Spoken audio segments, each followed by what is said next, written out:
I've had to teach children all day. I do apologise, yes. Oh, now it's completely thrown me, sorry. The moral health of the country is in free fall. I don't quite appreciate what that means in terms of, I mean, what particular morals are you talking about? Who actually asked the question? I'm sorry, I don't understand. I think the question that's being asked is the sort of general standards in life and behaviour and in public life appear to be in a fairly steady decline, culturally, if you like. Yes. And I suppose what the questioner is asking is, if elected, what will your party do to engender stronger standards in behaviour and in life in society? Well, sorry, the simple answer that from an educational point of view, we have to make sure that the funding is available for the schools. We favour of a pupil premium so that for those children who are 5 to 7 years old, that we make sure that there are smaller class sizes so that we can give them the help that they need to become responsible children in the society, because there are a variety of issues that you have to deal with in terms of parental breakdown or family breakdown, as well as breakdown within behaviours of children at school. So unless you are dealing with those issues from a young age and giving them a good foundation, those are going to be some of the difficulties. Thank you. Thank you. James Arbuthnot. I have to say I've got a great deal of sympathy with Denzil, because this has been the most pressurised election campaign we've actually ever seen, because people are going along to watch the television on the leaders' debates, and then they're asking the questions which the leaders refuse to answer of the candidates that get stuck in front of them. And the candidates have got much less knowledge about their own party's policies, let alone anybody else's parties, than the leaders have. And so it is a very long and grueling election campaign. But May the 7th will come, you will all be relieved to hear.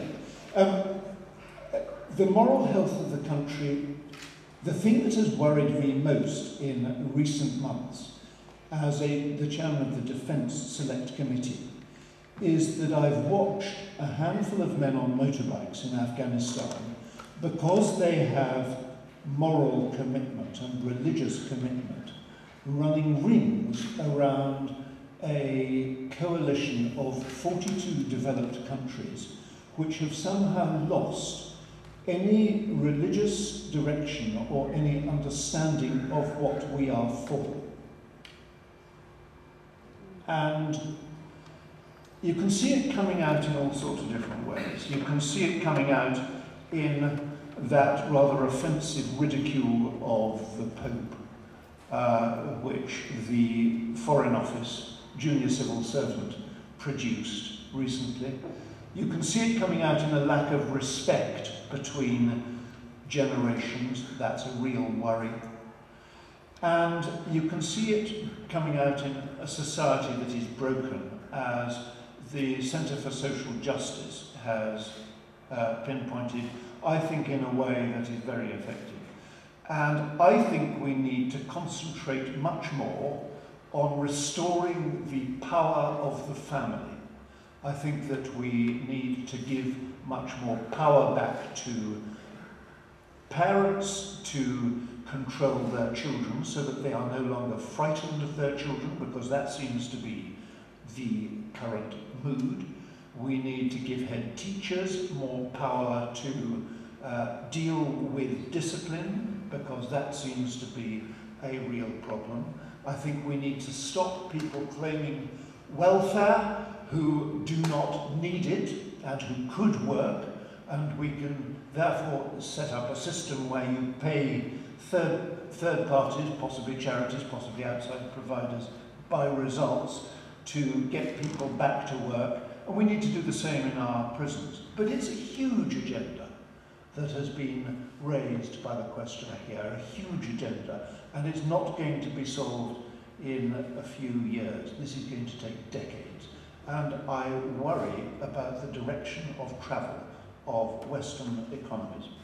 If I can, thank you very much. I think also this aspect will come up in a number of the other questions during the evening. Barry Jones. Yes, I think one thing we will have to do is to lead by example.